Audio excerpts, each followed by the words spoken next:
I'm looking around, and there's so many women who are coming to me who are having a really hard time with their kids. You know, their kids are going off on this crazy path, and they're getting into drugs, and they don't know how to handle it.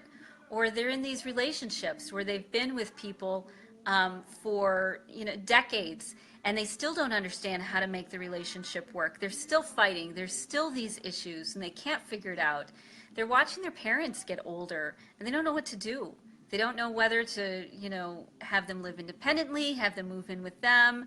And then they're trying to really live their dream. They're trying to start these healing practices and take what they're good at, take their wisdom, and help other people along the path.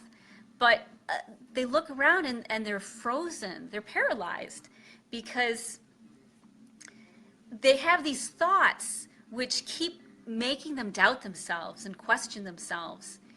And they don't really know what to do, and we end up stuck. And so we've got all of these genius women out there who have tools and skills and knowledge, much more than I'll ever have. And they are hiding them from the world. And they're hiding behind the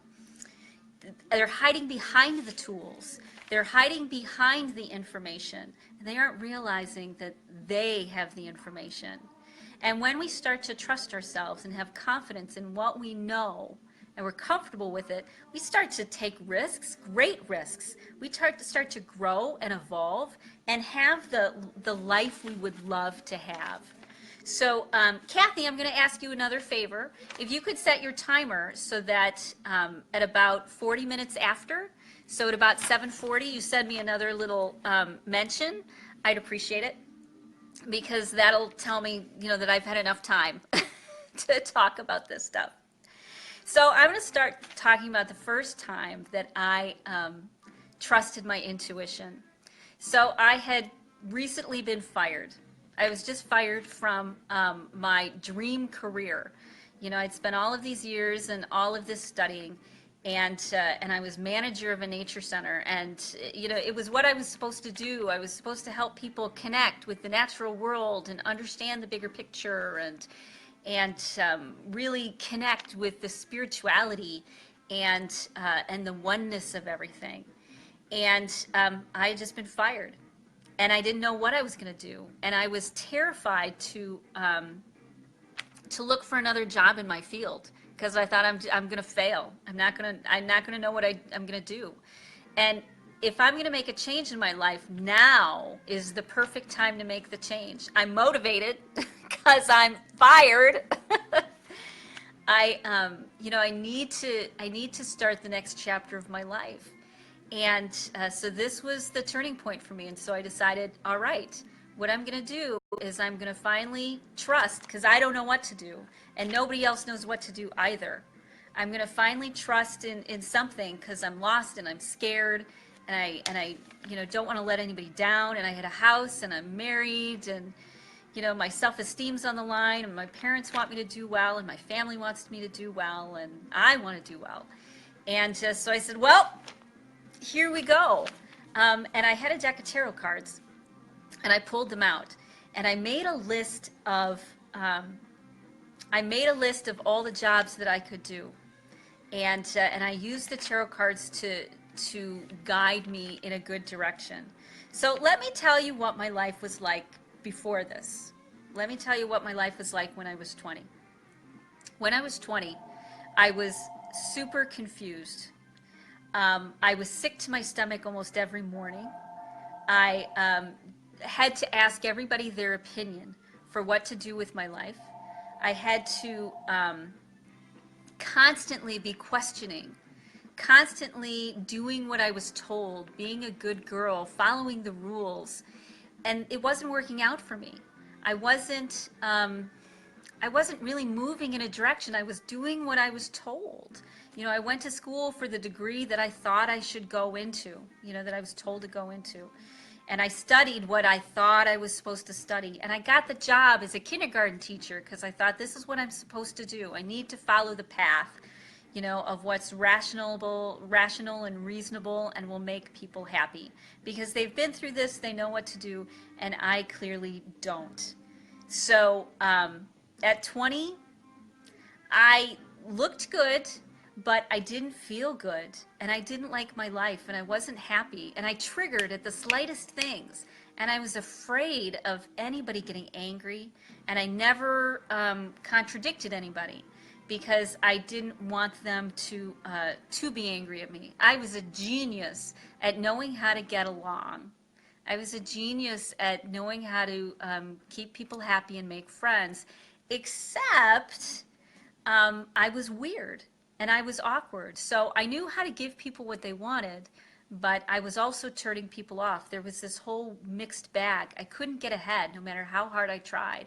And I studied with shamans and elders, and I'd go to these conferences. And I went to the Northeastern Illinois team conference for years and years and years. And I was a wannabe, and I was a follower. And I was just asking everybody for their opinion, and I couldn't figure it out.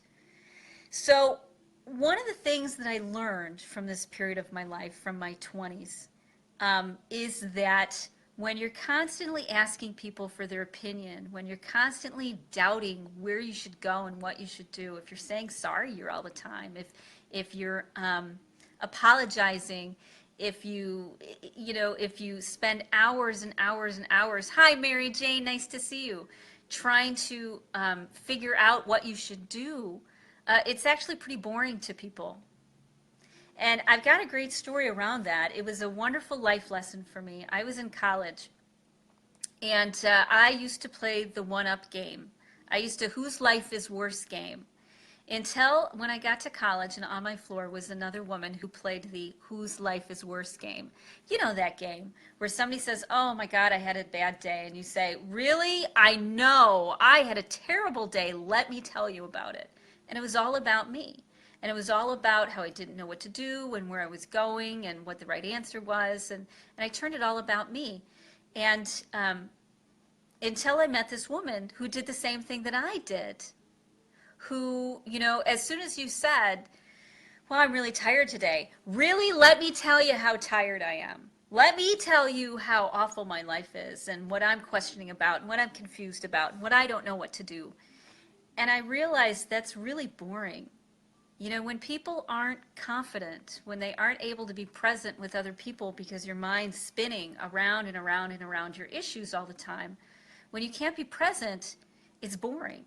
And you're not going to get very many friends.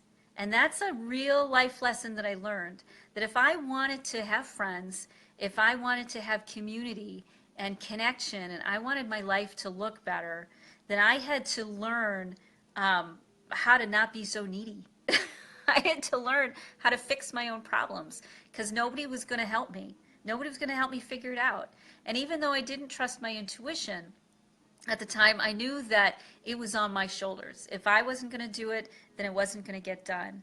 And I just couldn't stand thinking of my life for the next 30 years or so being such a struggle, being such a painful, hard time for me. So I first started healing, then, as I was saying, around age 30. Because when I hit 30, as I said, I was married. I had this beautiful house. I had a great husband. I had an ideal job at the Nature Center. I had all of this great stuff going on.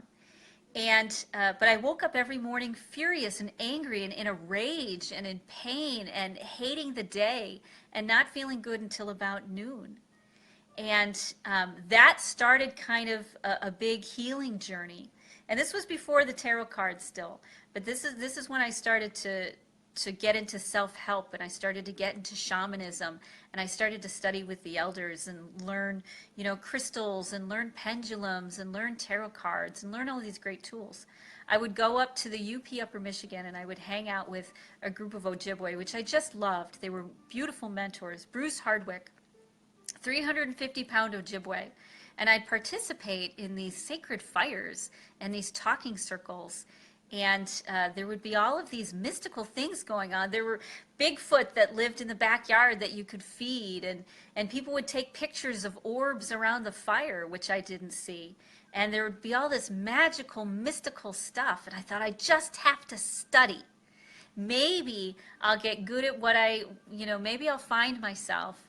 Maybe I'll figure it out. I'll be able to make a difference in the world if I just keep studying. And so I went to every workshop, workshop on chakras and workshops on, how to light sacred fires and how to use all of these neat tools and healing touch and Reiki and energy work. And I really kept gathering more information. I was good, a jack of all trades and a master of none.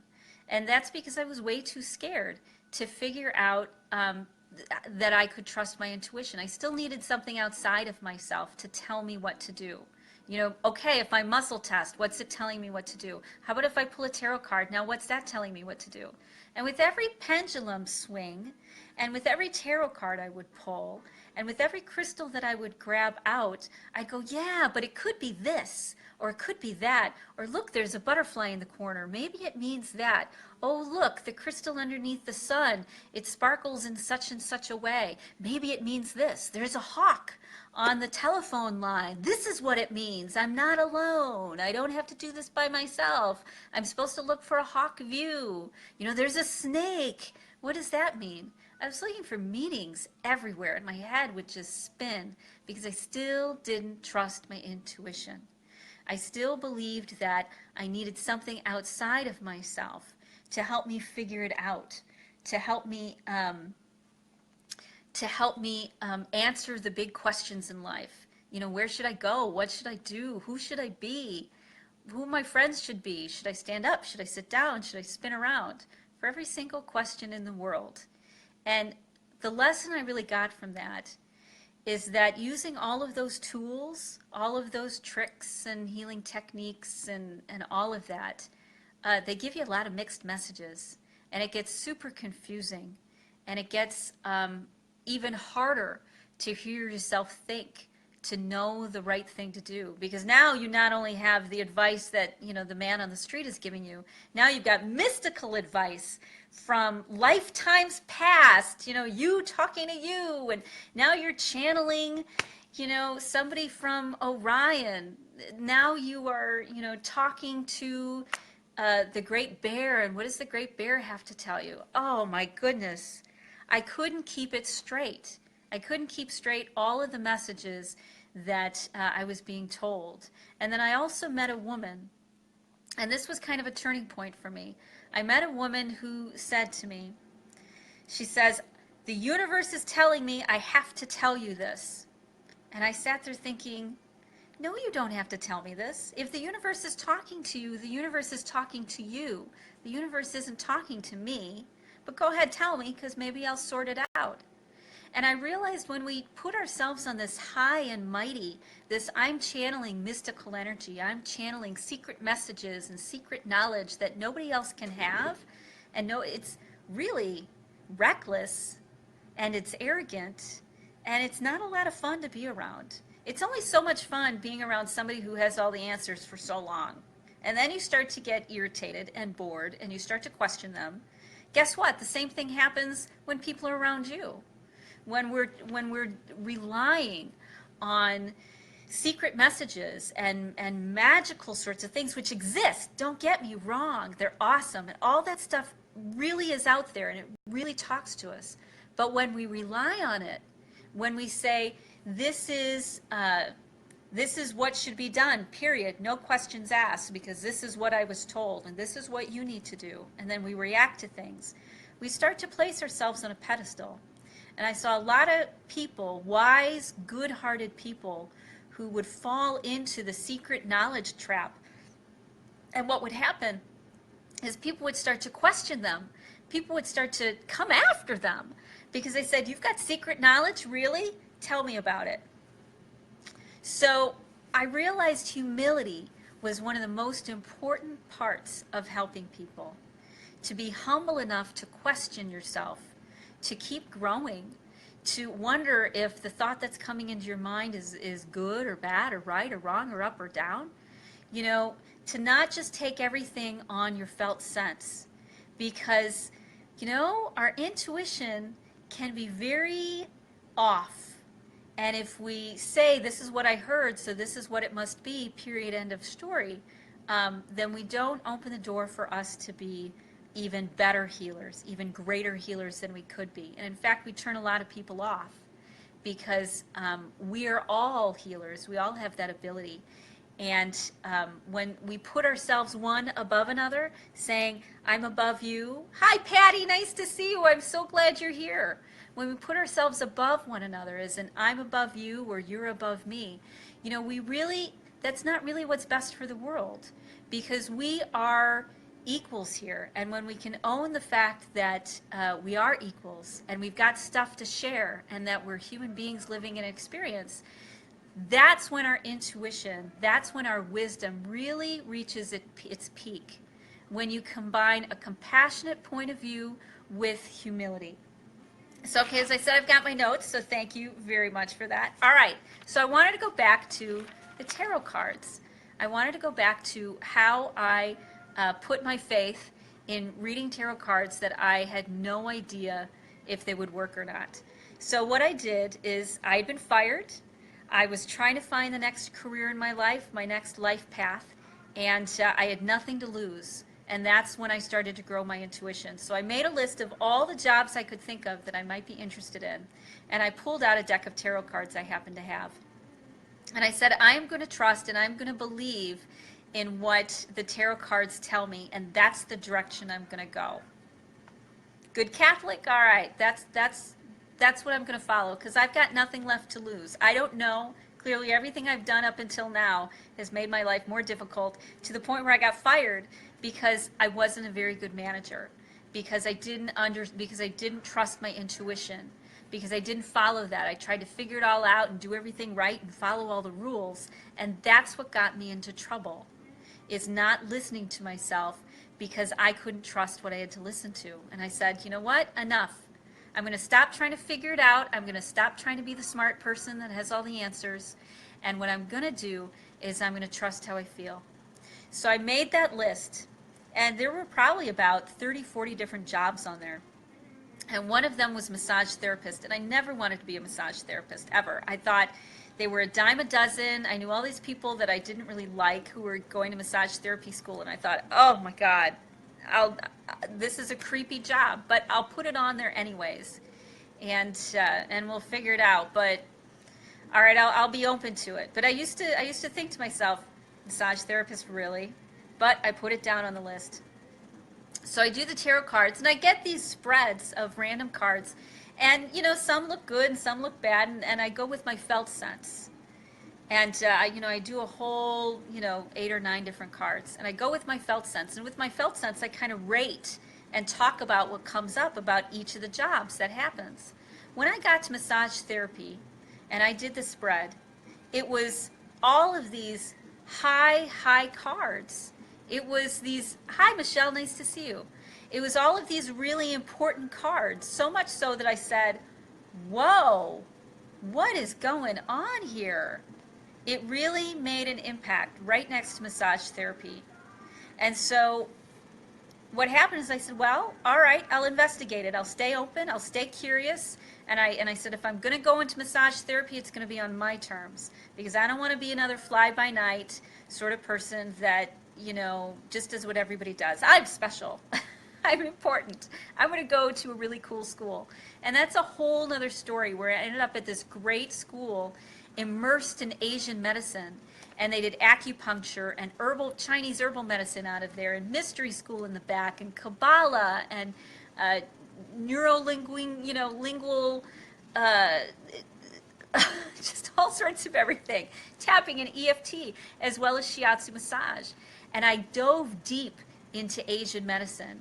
And at the same time, I dove deep into What the Bleep, the movie What the Bleep. And I fell in love with Candace Pert's work, and how the body-mind works, and how our memories are developed, and how our emotions talk to our body, and how our body talks to our mind, and how all of that fits in. And I really started to understand the science behind intuition.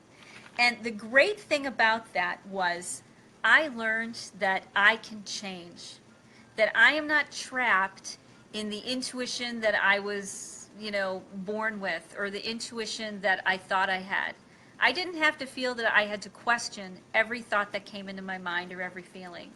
I learned through studying the science of the body mind that seriously, you can change anything, and every single molecule in your body over the course of 7 years is different. So every 7 years, you're a brand new person than you were 7 years earlier. And that means that your intuition, your felt sense, your understanding, your connection could get better and better and better, because you could rewire yourself. You could rewire your brain. You could rewire your nervous system. You could rewire anything you wanted. And if that was true, then I was going to find out how intuition worked, because I was tired of questioning myself, and I was tired of not knowing what to do and being paralyzed and not living life, hiding, in my corner, maybe starting something and stopping it just because I didn't have the wherewithal, because I questioned myself too much, and I'd go into freezing. I'd either go into fighting, or I'd go into flighting and run away from it, or I'd freeze, or I'd totally check out and detach, like fainting. I'd go into fight or flight whenever I needed to make a move, and that totally got in my way. And I was like, you know what? I need to figure this out. So let's see. This is how I did it. So these are the 5 steps that I sorted out through all of my passionate study and about how the body works, how the body-mind works. And the first thing we're going to start with is wood. And wood is the element of spring. And wood is when you were a child, when something was new and it was a safe place. I learned that I needed a safe place in order to start hearing what I was thinking without judgmentalism, without anything. And that's when I ended up getting into therapy.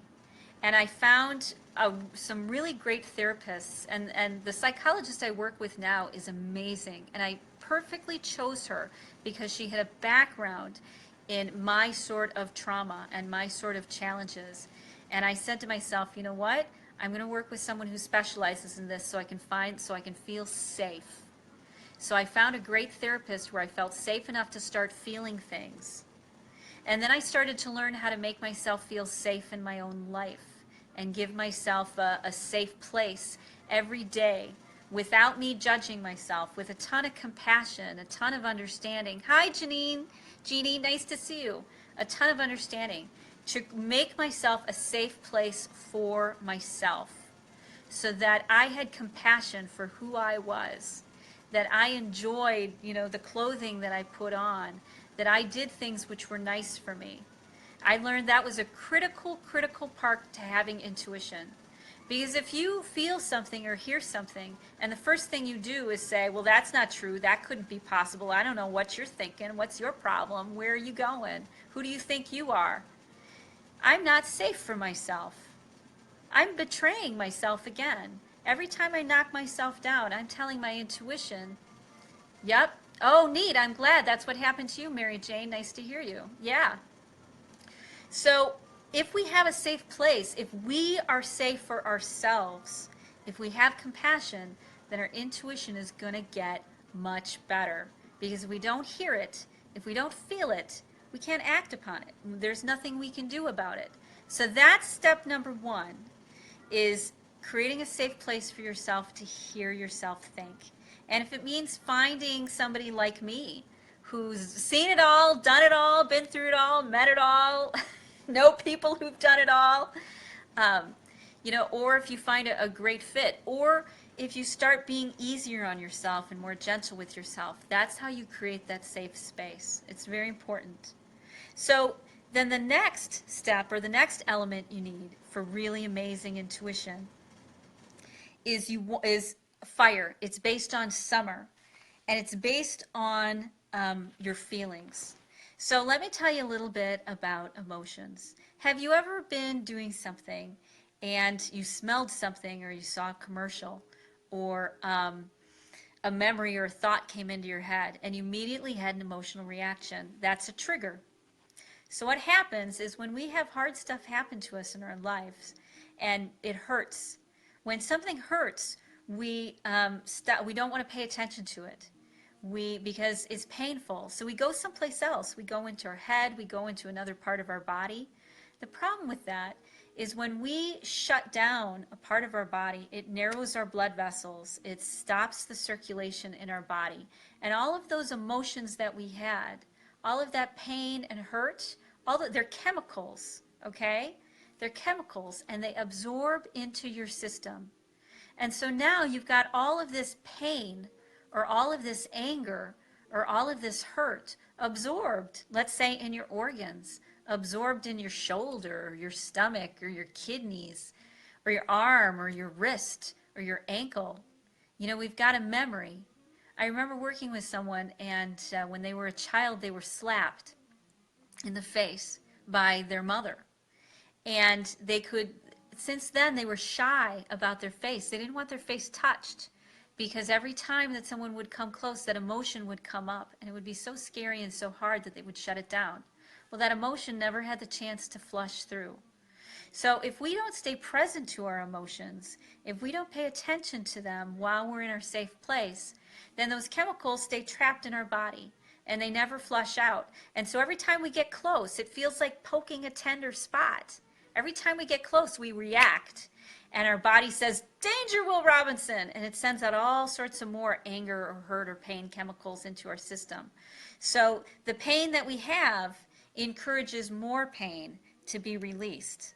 So if we want to flush this stuff out, you have to be present with it. You have to feel it. If you don't want to be distracted by your triggers, by the time you were slapped or the person who broke your heart, or by the person who betrayed you, or by the job that you lost, or something that you were told when you were a kid, or when you were told you were stupid or fat or dumb or ugly, or you'd never make it, you'd never be anything. I mean, I was told in my life that I would never achieve anything, and that message really stuck with me.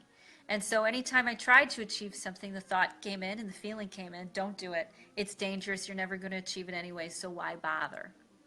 So that's the felt sense. If we're not present to our felt sense, then those triggers are louder than our intuition, and they're so distracting and they get in the way. The only way to work through that trigger is to be present to it and to feel it. And that increases circulation, that opens up the blood vessels, and it flushes it out. So then we pee it out, or we sweat it out, or we cry it out. You know, we have to feel it and be present. And the more we flush it out, the less tender it is, the less sensitive it is. And it doesn't get in the way of hearing what's going on. Now, the third thing that I found out you have to do if you want good intuition is you have to self-soothe. You have to have the ability to detach and step back from what's going on. In the Buddhist philosophy, that's your observer. And you have to cultivate your observer. You have to practice having an observer. So if every part of your body has a consciousness, and it does, it reacts to something, you know, so on some level it has a consciousness. Our gut, our heart, and our brain have the most consciousness. They're the most aware of what's going on around us, most sensation and whatnot. But every part of us has a consciousness. And it all has their own intention and their own purpose, and they're all talking at the same time. One of those consciousnesses can be your observer. When I was a kid, I used to get migraine headaches. And the way for me to survive the migraine headaches was I'd go to a different part of my head. I'd pay attention to a different part of my body. I would go someplace else, and I would be the observer that was watching the pain. When trauma happens to you or hard things happen, that there's nothing you can do about it except watch it. Maybe if you've been in a car accident, or, you know, when everything slows down, when all of that happens, that's your observer kicking in. That's where you have a little bit of detachment and you're able to see maybe from a bigger way what's going on, to look at it more objectively with better observation, and to say, hey, what is this? Who, you know, what are some of the other options? And so you have to have the ability and the practice of pulling away and detaching and observing that part of you. And the more that you do that, the more you cultivate your observer, the easier and the stronger it is. So you have to have a strong observer, someone who can look at the situation from a logical and rational point of view, despite the fact that your body's churning out all of these feelings. You have to be able to pull yourself out of what's going on, out of what you're feeling, and look to see what are all the options. My father-in-law gave me one of the best pieces of advice when I was 21, because that's when I first met him.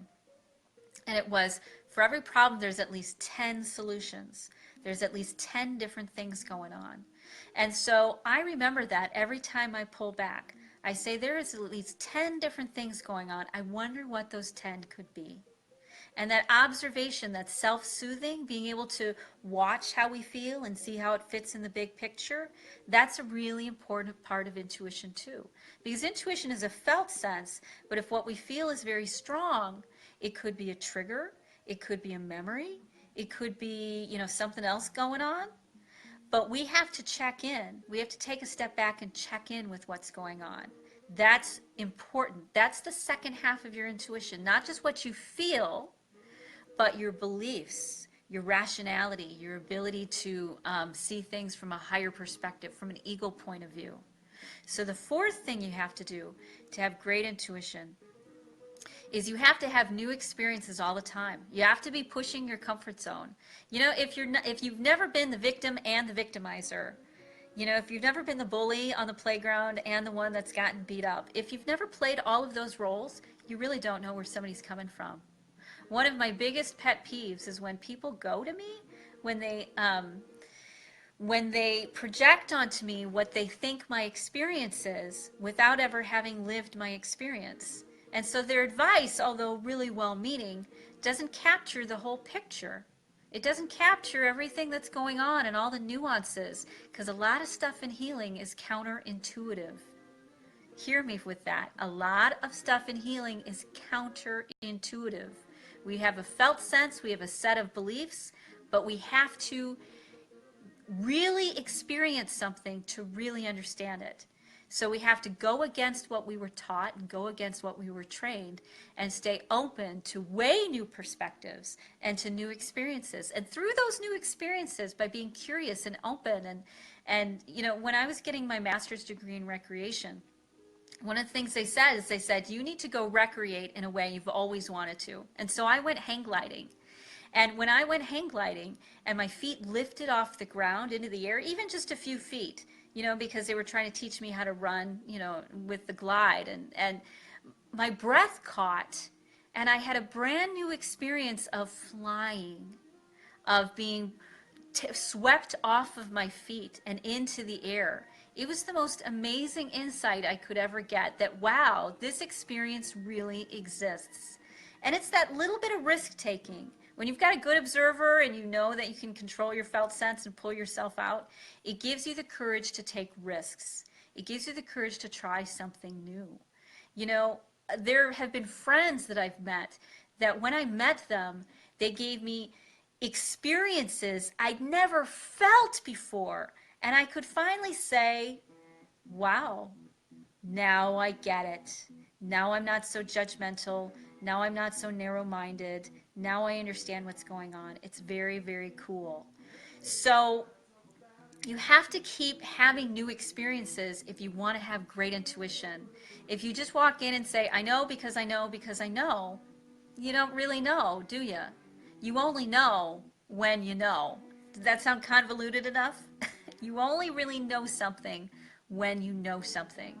And so if you want to be able to trust what you know, you have to have a wide variety of experiences. And a lot of them are fun and exciting and interesting. You have to walk outside your box. So the fifth thing you have to have in order to have great intuition is you have to anchor these wisdoms, these self-compassionate wisdoms. If you just try to sit there and think that you're amazing or you're great, somebody's going to knock you off your pedestal. If you sit there and think that you're an idiot and you don't know anything, it means you'll always be curious, but you won't move ahead because you'll always get frozen or paralyzed. A compassionate belief is one that allows you to be okay. I'll give you a good example. A compassionate higher wisdom is, you know what? Sometimes people are insensitive, thoughtless, and unkind, and sometimes they're not. That's compassionate. It allows for someone to be a jerk, and it allows for them to be not a jerk. And now you can figure out what direction you want to go. So a compassionate belief, a compassionate, mature wisdom is something that allows two points of view to exist simultaneously, even though they may disagree with each other.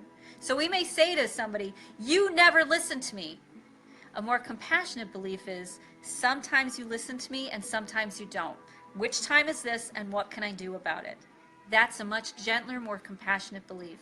Now, you've found those throughout your life. I know you have. You've discovered them. You've walked into them. You've had epiphanies. You've had insights. You've said, aha, I have the answer. I have the wisdom. But the problem is we don't anchor them. And so we forget them when we need them and we fall back into our traps. We don't create a new neural pathway to our new belief, to our wisdom and insight. So what happens? We keep making the same mistake over and over and over and over and over. And until we make it enough times and we come to the conclusion, the correct conclusion enough times, that we now say, aha, I'm going to remember this lesson for forever. So that can be with anything. You know, there's a guy who had an experience of having, oh, thanks, Kathy. There's a guy who had an experience of having a knife to his throat. He almost died. And for a year, he looked at his life and he really valued it. But then time started to go past and he started to become judgmental again. He started to forget. And so he made an anniversary every year of his almost dying anniversary. So he could remember the lessons that he learned, how valuable life is and how important and beautiful, and those compassionate beliefs. You have to anchor them. So those are the 5 things you have to do if you want to have great intuition. And great intuition is the cornerstone of your intuitive healing practice, because it tells you what people to work with. It gives you the confidence to try new things. It gives you the excitement and the adventure to get out of your comfort zone and the desire to learn something new. Your intuition tells you how to avoid mistakes, how to feel what's really going on and vet it and make sure that you're on the right track with it. That's what intuition does. It takes your stagnant, intuitive practice out of the realm of the magical and the mystical and I don't know and I'm channeling and it's not me, it's spirit. It takes it out of that wiggly place and turns it into a confident, absolutely sure you know what to do, even if what you know what to do is, I need to get more information. I need to check in with this. I need to ask somebody. I need to have a new experience. I need to walk in this direction. That's your intuition too. Sometimes telling you that you need to look around more or ask more. So when you've got amazing intuition, it takes it out of the realm of I don't know and I'm not sure and what's going on, and it moves it into the realm of I know exactly what to do. I'm motivated to do it. I'm confident enough to do it. And I'm not going to question or worry or regret any decision that I make. And that is how you can get away from that stuff and really turn your practice, your coaching practice, your healing practice, your intuitive practice, your teaching, if you're an artist, if you're a musician and you teach, if you're a classroom teacher, whatever it may be, and really take it to that next level. So, okay, I'm doing my notes again. Let's see. Okay. So, once again, why did I do this webinar today? I did this webinar today because I've got a lot of women who are coming to me who don't trust their intuition, and they've got all these amazing gifts, and they're stuck and they're stagnant, and they don't know how to get out of it. And I wanted to help them learn their intuition. So what I'm doing is I'm offering breakthrough calls. And actually, I forgot to put the I forgot to put the link for how you can set up your breakthrough call. It's a 30-minute free call where we can figure out the top 2 or 3 things that are getting in the way of your intuition. So when I'm done with this live stream, I'll put in the comment section and also in the text section how you can get a call, how you can set up a breakthrough call with me so that you can figure out the things which are getting in your way. Because I really want us to start moving the world in a positive direction. Because if we look around, it's super crazy and it's confusing and it's only going to get more so. And so I want women to reach out and I want to help them and I want to help you figure out how you can move in a great direction, how you can get super sharp intuition and stop questioning yourself, stop wondering, and actually move forward. And this is great for people who've been in practice too, because we all question our intuition. And when you've got a process in place that helps you keep sharpening your tool, helps keeping you figure it all out, then your life and your practice and everything just keeps evolving up. So we're a community here, we're a family, and we're here to help each other. So I'll put the link when we're done, probably in about 10 minutes, on how you can schedule your breakthrough call. And because I want to talk to you, and I want to help you with all of the wisdom and all of the insights about how the body-mind works as possible. And I want to help you start to figure out how to do these 5 things, go through these 5 Asian medicine elements to really become the most and best intuitive healer that you can. So, okay, let's see. So now, you're welcome, Kathy. Are there any questions about the breakthrough call, how to set that up? As I said, I'm going to put a link. You're going to click on the link, and it'll take you to a calendar, and you'll be able to set up a half-hour time with me on the dates that we have. I'm only doing it for a week. I'm only going to do these calls for a week, and that's kind of the urgency. Because the week after, I'm going to be moving in a little bit different direction. You're welcome, Lisa. I'm so glad you are on here. I'm going to be moving in a little bit different direction. So this week only, you know, when I'm done, look in the comments and look in the text, look for the link, and sign up for your 30-minute call. Because I can really help you figure out what's getting in the way and what you can do about it. That's no problem at all.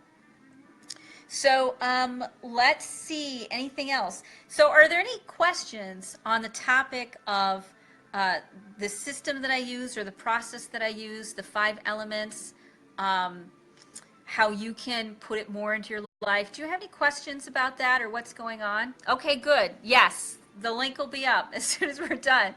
I just ended up forgetting about it because we were trying to do technology. Because I want to talk to everybody. This is a process that I developed, as I said, over like 10 years, going through the trenches, learning everything that I could about how we actually work, how the body-mind works. And it's been life-changing for me. I went from sick and angry and furious and getting fired and hating my life and not having any friends and not having any family or community and not many people, you know, that I engaged with and a really sad, lonely, angry person to someone who, you're welcome, Janae, to someone who, oh my God, my life is amazing. My relationship with my family is strengthening all the time. I never thought that would happen. Oh my God, I do breakfast with them every Sunday, almost every Sunday. I can't believe how much is healing and how much closer we're getting. You know, I've got a relationship with an amazing guy. I went from being angry and resentful and hurt and conflicted and cold and detached to really enjoying my time with him and him enjoying his time with me, us becoming a great partnership. I've brought in clients into my practice that love me, and oh my God, I love them. People who resonate with me, people who get me. I'm not trying to work with people that look at me and think that I'm crazy or so cynical or shut down or closed down. I work with people who love me. And it's so exciting, and they're excited to show up. How do I deal with the stress of not doing readings fast enough? When I do my tarot readings, Lisa, what I do is I use them as to go deeper into a question. So I won't do a spread anymore of 7 or 8 cards. What I do is I have them ask a question. We pull a card almost as if it were an oracle card, but we will pull a tarot card, and it will lead to another question to take it deeper. It's almost like using the tarot cards as a coaching process to pull out information from people. And so it's no longer me telling people what the cards are. It's like a joint venture. It's synergistic. And so because I keep it synergistic, because they're not waiting on me, because it's a joint process, then it means that the readings are actually much better than I could ever give on my own, because now it's a shared intuition. So I don't have the stress of not doing a reading fast enough for somebody, because I'm guiding them along the process of discovering what their intuition is telling them and what my intuition is telling them. Yeah, so it's as I said, it's almost like using the cards to guide people to the correct intuitive answer. And between my wisdom and between their wisdom, we come up with the answer, one card at a time. Sometimes I'll do bigger spreads just for the fun of it, but I will then only turn over one card at a time and have each card lead deeper into the question, you know, to bring up more questions and to bring up more insights or for clarification. So I'll do one card at a time, and each card, you know, let's say I do it in a spread, it'll be for clarification. When you take something out of yourself being the guru and you have to have all the answers, and when you partner up with someone, that's when your intuition goes through the roof.